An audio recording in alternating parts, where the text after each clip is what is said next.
I'm back. It's a brand new day, and I love what I'm talking about because I'm a teacher, not a speaker. We're learning about something very interesting. We're talking about evolution, but more specifically, we're talking about natural selection. If you're not familiar with his name is Charles Darwin. He's the father of natural selection, also known as survival of the fit. That's something Mobb Deep talks about, survival of the fit. Only the strong survive. They were talking science.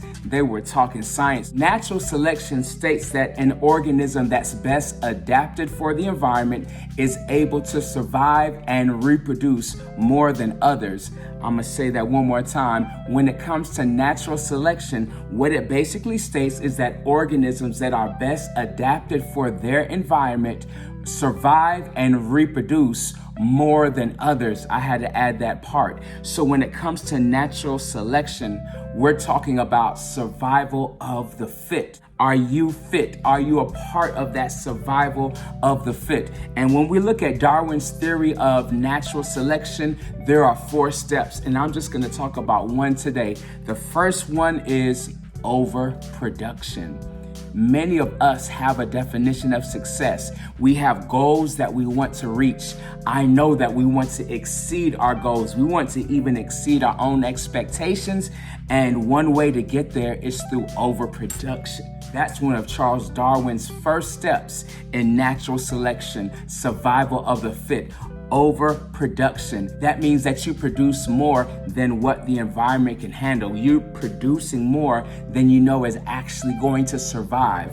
So in your realm right now, what are you doing? What are you producing? Because in order for you to reach your goals, you have to overproduce. I'm not saying that you have to burn yourself out, but you have to keep reaching for those results. You have to keep taking steps forward. The more steps you take forward, they're not going to all produce or yield something. However, it just takes one opportunity for you to go beyond just surviving and thriving. If we think about natural selection and overproduction, let's look at the animal kingdom. A sea turtle lays between 50 and 100 eggs.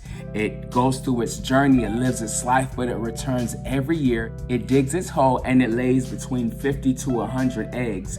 But I'll say this, only a handful actually make it, because once those eggs hatch, they have to deal with predators, they have to deal with other environmental factors, and out of those 50 to 100 eggs, you may only have a handful that actually survive and make it, but the ones that reach full maturity could live to be over 100 years old. So what are we producing? Because it's through that overproduction and the process of natural selection that we finally get to attain something that sustains. So what it really boils down to, we have to produce more.